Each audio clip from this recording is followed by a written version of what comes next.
Happy birthday to you. Happy birthday to you.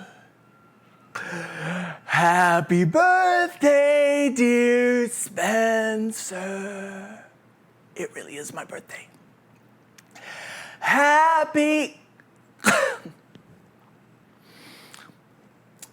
Do you ever run out of air when you're singing? Have you heard that there's a way to breathe for singing that will make things more efficient, where you can support your voice? Well, today I'm going to show you how to do that. I just need to go get a glass of water first.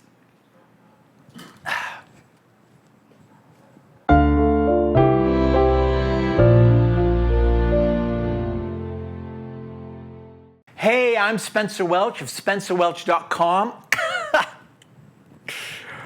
Never breathe like that because your throat is going to be so dry afterwards. Anyways, if you like this video, please don't forget to subscribe to my channel and hit the bell so you're notified every time I post some new content just for you, because I love you.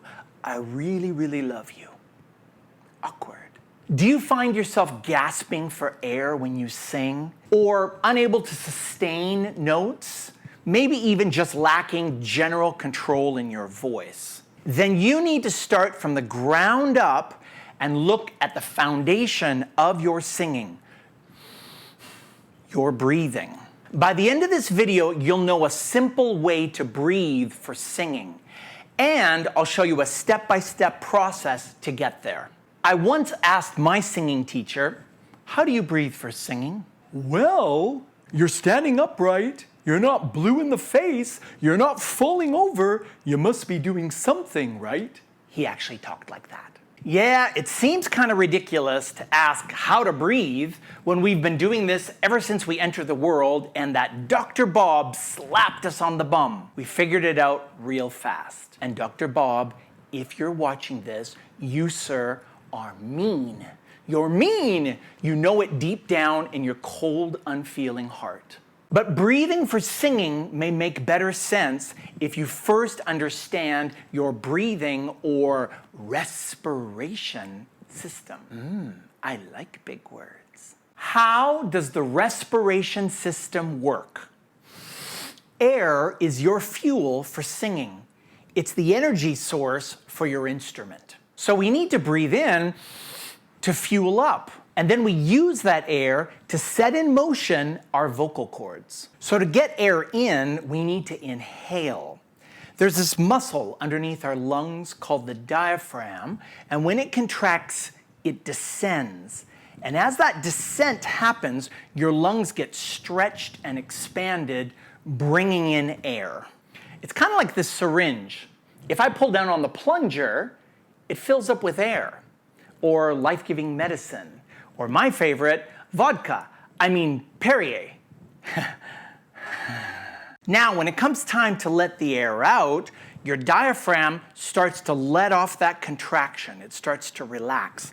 And as it ascends, the stretched elasticity of your lungs, they've been stretched out, they start to contract, and as they contract, the air is encouraged out.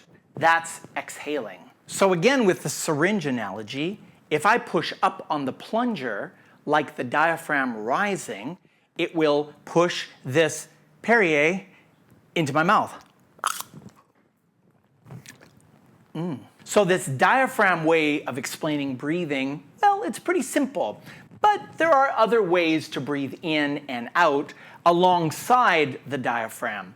For instance, you can use your rib cage and expand it. You can even lift your rib cage and get in air that way, although we're going to learn later that that's not really recommended for singing. Now, when it comes to breathing out, yes, your lungs are stretched and they want to contract back and get the air out, but you can also help that process by pulling in your stomach muscles, or even like coughing, using the core muscles that are deep within to encourage that air to go out.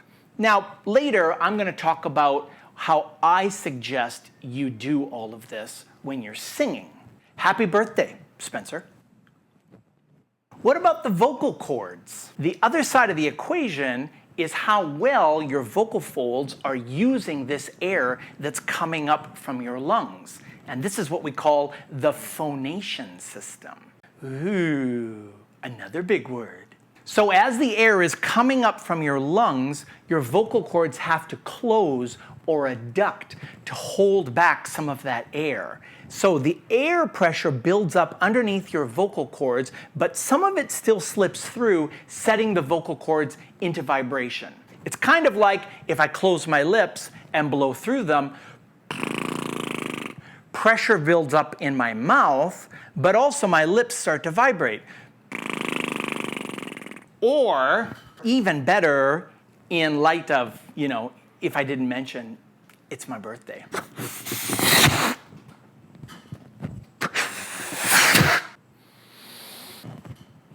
I'm 50 years old and I can kick. Oh, for Pete's sake. Well, there's a hole in it. So if I fill up my lungs like this perforated lung in front of me here. We apologize for the unprofessional conduct of our host. Those responsible have been sacked. Voila. Okay, so if I fill up my lungs like I filled up this balloon, now the balloon is stretched. The air wants to get out. It's under pressure. If I pull the end closed, though, woo, it makes a really ugly sound. As the air is trying to pass through, it makes that opening vibrate, just like my vocal cords, just like that. It's beautiful. You should try singing sometime. Now, if the vocal cords aren't adducted, aren't together sufficiently, then a lot of air is going to leak through that, kind of like whispering, and you're going to run out of air quickly. Kind of like this balloon. If I fill it up, and it has a big hole in it, then air is going to leak out really quickly, especially if there's a hole in the side. Dumb analogy. Show me 1,000 voice teachers and I will show you 1,000 breathing techniques for singing. That's good. I realize this is a contentious issue, of course. In my opinion, breathing gets... Show me 1,000 voice teachers and I'll show you 1,000 different descriptions of how to breathe for singing. This is a really contentious... Ooh, another big word. People like to argue about breathing a lot. But you know what? I think that breathing gets given way too much credit for good or bad singing. As I was coming up through the ranks taking voice lessons, if I couldn't sing a high note, there had to be something wrong with my breathing. If I couldn't, if my voice was breaking, something's wrong with, if my voice was breaking, something wrong with my breathing. Can't reach that high note? Something wrong with your breathing. Something wrong with your breathing. We got to keep in mind that breathing is only 1/3 of your instrument. You've got the breath, your respiration system. You've got the vibration, your vocal cords, your phonation system. And you've got the projection of those sound waves, the resonation system, your mouth and throat. Breathing cannot be the fix-all, the panacea. Oh my gosh, these big words today. I must be older. I feel older. Is it my birthday yet? It's not the fix-all for singing. If you're running out of air, then yes, your breathing maybe needs to be addressed. If your throat is tight, even singing low notes, then maybe we need to look at your breathing. But your breathing as part of everything else in your instrument. Your vocal cords are not down here in your diaphragm, so you cannot sing from your diaphragm. You can breathe from your diaphragm. You can bring air up from your diaphragm as part of that fuel for singing, but it's your vocal cords that are actually going to produce the sound waves and are actually going to change to make higher or lower pitches. So if you can't get to high notes, it's probably not your breathing that's the #1 concern. Now, I don't mean to go on a rant here, but maybe you heard it's my birthday today. They're coming for me already. I'm okay, I'm alive. The other thing I get asked all the time is, Spencer, is it tummy out when I breathe in and I sing? Is it tummy in as I start to sing? Do the ribs need to stay out? Do I need to breathe with my ribs only, with my diaphragm only, with both of them? Do I need to breathe into my back? Should I send the air into my elbow? Here's the thing, guys. The research that's been done on really great singers shows us that they breathe differently. They all tend to breathe differently from one another, and they sing successfully.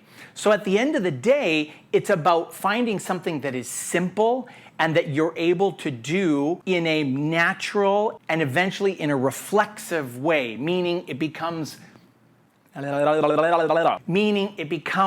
like breathing, meaning it becomes second nature to you. If we make 17 different things you have to do when you breathe, you are going to be so stressed out and so full of tension, and believe me, tension travels through your body. 5 steps for simple, efficient breathing for singing. Step number 1, stand up tall. So balance your knees over your feet, balance your hips over your knees, balance your shoulders over your hips, and your head, kind of like a bobblehead, let it balance over your spine. Number 2, shoulders back and down. So this is not pull your shoulders way back, just allow them to sit back in their sockets like this. Number 3, the chest remains comfortably high. Don't feel like your chest has to be pushed way out like military position. This is just called the noble posture. So your chest remains comfortably high, your shoulders stay back because you're classy. Stay classy. Number 4, breathe low, slow, and silent. Allow your diaphragm to drop, meaning allow your tummy to come out. Your ribs may come out a little bit also at the same time. If you have trouble finding that diaphragm descent, that drop of the diaphragm, here's a little hack. Take your hands, make it like a straw, and breathe through it. Works every time. If I put my hand on my tummy here, just below my ribs, stomach comes out, and the air comes into my lungs because that diaphragm is descending and pushing what's below it, my stomach and my internal organs, out of the way. Don't stuff yourself full of air. You're going to lose half of it in the first millisecond of singing, and you're going to create a lot of tension for yourself.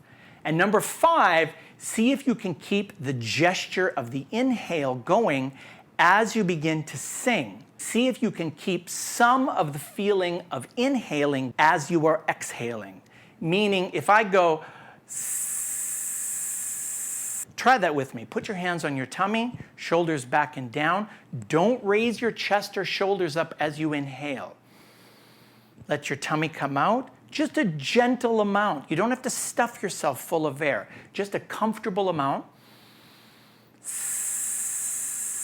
Does your tummy come in a little bit, gently? As you're doing that, though, because you're not blowing a bunch of air out, you're not tightening your abdominals, but you're also not letting that inhale feeling collapse. Most of this happens naturally if you have your posture right and if you breathe low. The majority of this takes care of itself. Some of you, if you have the tendency to push really hard, you may have to let your tummy stay out as you sing at first to get over that need to tighten your abdominals and push. That's not what singing is about. Others of you, if when you sing, it sounds like you're kind of holding your breath, you may have to think of pulling in your belly button a little bit. Almost like there's a little man inside your tummy pulling from the inside on your belly button and gently pulling this in. Kind of like when you cough. Put your hands down here and say, See, it's not your abdominals really, it's core muscles inside that are gently pulling in as you are singing. Keep it simple.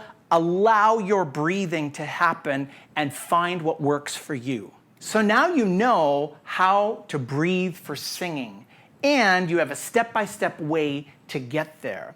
I hope you found this helpful, interesting, and enlightening. Enlightening, another good word. Tell me in the comments what you learned.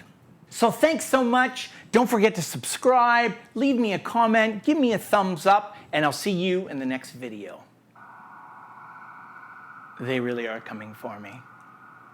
Bye. I love you all. Sing.